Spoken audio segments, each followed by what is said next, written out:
కాంగ్రెస్ ప్రభుత్వం వచ్చాక కృష్ణా గోదావరి జిల్లాలో రాష్ట్రానికి తీరని అన్యాయం జరుగుతోందని, ఇంత జరుగుతున్న ముఖ్యమంత్రి రేవంత్ రెడ్డి మౌనంగా ఉంటున్నారని మాజీ మంత్రి హరీష్ రావు ఆరోపించారు. తెలంగాణకు రేవంత్ రెడ్డి చేస్తున్న ద్రోహంపై మేము అనేకసార్లు గళమెత్తామన్నారు. గోదావరి జిల్లాలో ఏపీ దోపిడీకి సిద్ధమవుతుందని, తెలంగాణకు శాశ్వతంగా నష్టం చేసేలా CWC చర్యలు ఉన్నాయన్నారు. అలాగే రేవంత్ రెడ్డి ప్రభుత్వ అసమర్థతను ఆసరాగా చేసుకుని ఏపీ ప్రభుత్వం గోదావరి జిల్లాను దోచుకోవడానికి పక్కా స్కెచ్ వేసిందని విమర్శించారు. తెలంగాణ నీటి హక్కులను కాపాడాలని, లేని పక్షంలో ప్రజల తరపున పోరాటం చేస్తామని హరీష్ రావు హెచ్చరించారు. ఆదిత్యనాథ్ దాస్ ను చైర్మన్ పెట్టి దొంగ చేతికి తాలూకు చేయించినట్టు చేసి ఇవాళ ఈ మీటింగ్ మినిట్స్ లో page 1 paragraph 3 I will read out. ఇది అఫీషియల్ మీటింగ్, ఇది నా సొంతది కాదు, ఏం కాదు, ఢిల్లీ నుంచి వచ్చిన official minutes of the meeting. Page 3 paragraph 3 page 1.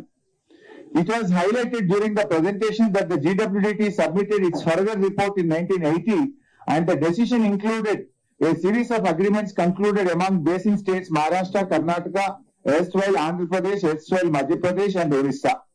Though the tribunal did not quantify the water availability in Godavari basin, nor did it apportion the Godavari waters among the basin states. The Godavari Nadi Jalalu రాష్ట్రాల మధ్య అసలు కేటాయింపులే జరగలేదు. Tribunal అనేటువంటిది గోదావరి జలాలను రాష్ట్రాల మధ్య పంచనే లేదు అని, గోదావరి జలాల్లో తెలంగాణకు అడ్వాంటేజ్ ఉంటే అసలు నీటి కేటాయింపులే లేవు అని ఆంధ్రప్రదేశ్ చెప్పింది. అది మినిట్స్ లో వచ్చేసింది. అంటే మీరు దూడు బసవనాలుగా ఒప్పుకున్నారా?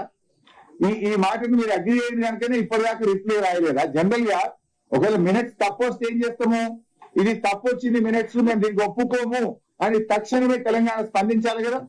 అంటే మీరు స్పందించలేదు అంటే దీన్ని మీరు ఒప్పుకున్నట్లు లెక్క.